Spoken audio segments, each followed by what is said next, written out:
So I don't know. I find this mind-boggling. 8 hours and 32 minutes. That's how long Republican Kevin McCarthy, the minority House leader, stood and spoke on the floor of the House last night. It's mind-boggling. I mean, I don't even understand how somebody could do that for that long. And at the end of it, the New York Times quoted him as saying, "Personally, I didn't even think I could go this long." It seemed like finally, after about 5 a.m., he finished, and he says, "With that, Madam Speaker, I yield back." Never mind the fact that she had already gone 4 hours ago. But what did he talk about for all that time there on the floor? What did he talk about? So the New York Times says, Kevin McCarthy, who is not known for his soaring oratory, took over to deliver a circuitous, rambling speech stuffed with Republican talking points against the legislation and punctuated with riffs about history. He skittered through President Ronald Reagan's Missile Defense Initiative, his personal friendship with Tesla's founder Elon Musk, and at one point a lengthy disquisition on the famous painting of George Washington crossing the Delaware River on his way to the Battle of Trenton. Why not, right? China came up a lot, and repeatedly its responsibility for the coronavirus, its hypersonic missile, and its mock-ups of American battleships. In one aside, he suggested that not even the Chinese would fortify the Internal Revenue Service to force its citizens to pay their taxes the way Democrats had in their bill. I mean, I can't even say this without laughing. It's just so ridiculous. But as the clock ticked towards midnight and then long after, Mr. McCarthy sometimes seemed to lose the thread, spouting what sounded like mad libs of Republican attacks. For example, he said something like this: "Inflation is at a 31% high." What did I say? Gas prices, Thanksgiving, a border that in a few months breaks every record of the last 3 years combined, he shouted at one point. And then all of this is going on, folks, while you've got this too. Representative Madison Cawthorn, a hardline Republican from North Carolina, sat behind him, stuffing his lip with chewing tobacco and spitting in a cup. Of course, why not? Why not? Mr. McCarthy, for his part, sustained himself with peppermint candies unwrapped one by one by his aides. Jamie Raskin, a Democrat of Maryland, said this: "It's a feat of epic proportions to speak for 4 hours straight and not produce a single memorable phrase, original insight, or even a joke." Oh boy. Folks, this is good legislation here. I just want to tell you that as if you didn't already know. And the New York Times has got this great article where they discuss everything in the House Democrats' budget bill.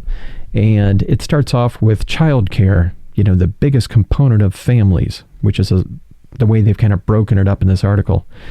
The legislation creates a child care entitlement program for children up to 5 years old, capping families' expenses at 7% of their income. Good stuff. Of course, paid leave is in there, the child tax credit, community programs, extending school meals, broadening the eligibility for free school meals. When it comes to climate and the environment, you've got tax credits, green credits, energy credits, forest restoration, electric vehicle, and other credits. Now that to me is kind of interesting. According to CNET.com, folks, and have a look at this article. In CNET, it says, as we know, there's a $7,500 tax credit, as it's called, that is currently available if you buy an electric vehicle. Well, that's going to go to $12,500. And the best part of it, folks, is that $5,000 boost that they're putting on it is a refundable credit. So you don't have to go through your taxes to get that. You can walk in the door of the dealership and that $5,000 comes right off the top of the car. It's amazing. Here's how they did it. Electric vehicles and consumers will be able to qualify for another $4,500 in the tax credit if an automaker makes the electric vehicle in the U.S. with a union workforce. Another $500 amount comes into play for automakers using a U.S.-made battery for a maximum of $5,000 added onto the $7,500, $12,500 that's available.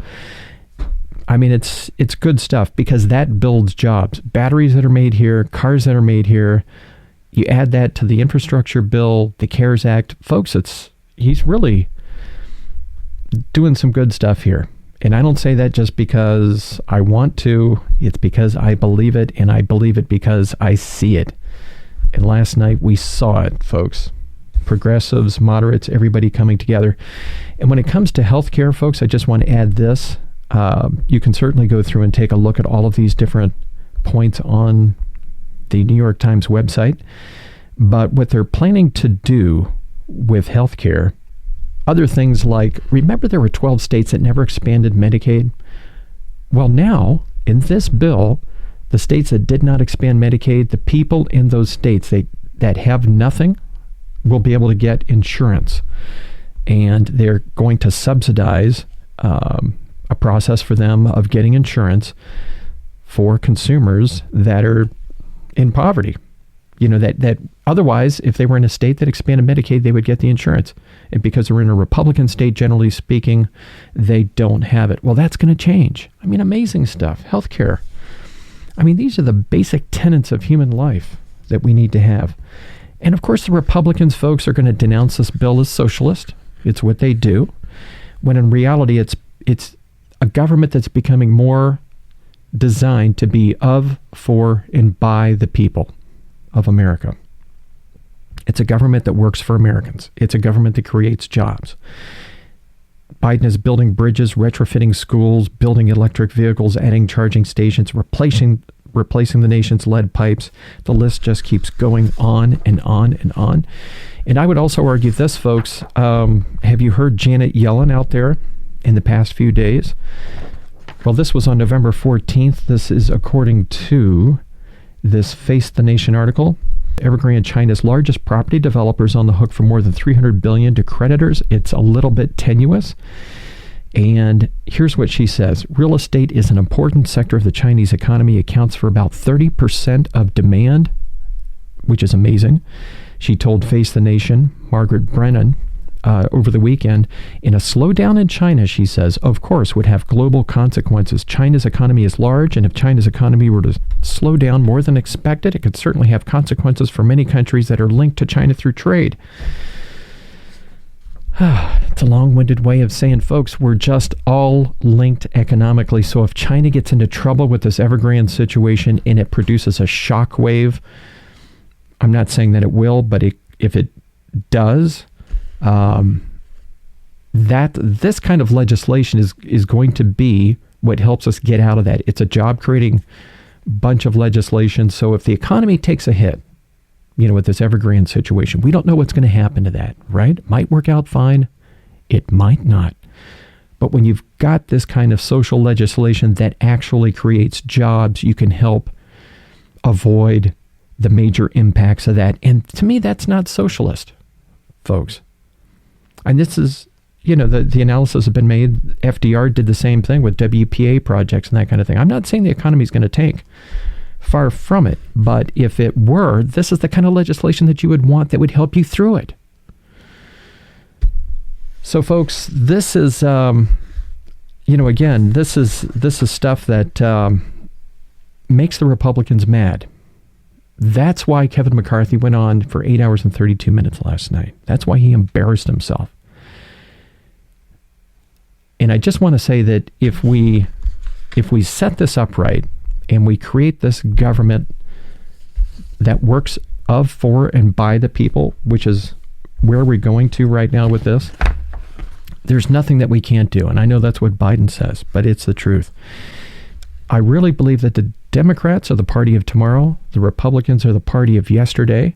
And by example, just look at what they did with the tax cuts. Who did that benefit? The rich. It never came down to the poor, right? They also had record appointments of federal judges, as if they're trying to reshape the culture that we have here into a dystopian conservative nightmare that most Americans really don't want, folks. So the Republicans really are the party of yesterday, folks, and that's why they're mad. And if you enjoy the content on the show, folks, don't forget to subscribe. It actually does help quite a bit, and I want to thank you for doing that. And then until next time, folks, take care. This flash briefing was brought to you by the Rusted Culture Podcast, and you can find us on iTunes, Stitcher, TuneIn, Spotify, and Google Play, or wherever you find your podcast. Thanks for listening.